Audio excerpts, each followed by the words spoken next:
It's interesting, I've been doing this 18 years, and I noticed in 2007, 2008, when we had the home mortgage meltdown, a lot of people couldn't separate if they wanted to because their houses were underwater, right? And then right around 2012-ish, when the market started to turn, I started to notice an uptick in divorce lending.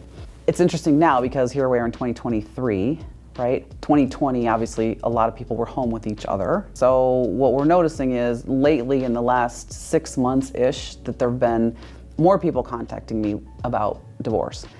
What I really like is if people contact me before they've actually started the process, because there's actually quite a bit of choices that you can make. And if you've already filed, then your choices have already been made for you. So if we can have that conversation ahead of time, that's really great.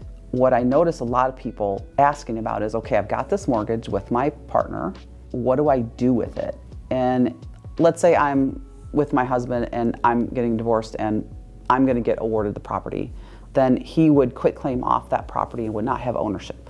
Then I would own the property, and hopefully in the divorce decree or the settlement statement, it would show that I'm awarded the property with this particular mortgage. Please put your account number on there and the actual company. But just so that it's clear, like, I'm responsible for that, right? This person no longer is responsible. I'm responsible. You don't have to take that person off. You can't take the person off except for refinancing, right? And right now it's not a great time to refinance because the rate you have is probably lower than the rate we can get you now, right?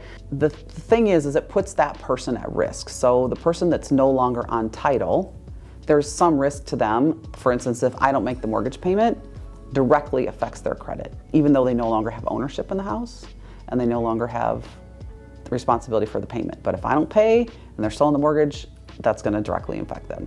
It's also going to affect me, so I don't want to because it's my credit, right? But you have to trust that person, or decide if you want to trust that person, if you're going to maintain that arrangement.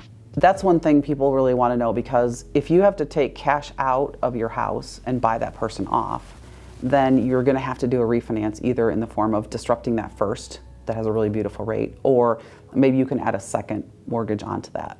Or if there's other assets outside of the house that you can divide up that would cover that amount that you need to pay them off with, then sometimes you can use those and then leave that mortgage uninterrupted. So it's some strategy that we would talk around to find out about how to make that best for you, but it's important to know that you don't have to refinance. It's not required. You don't have to take that person off.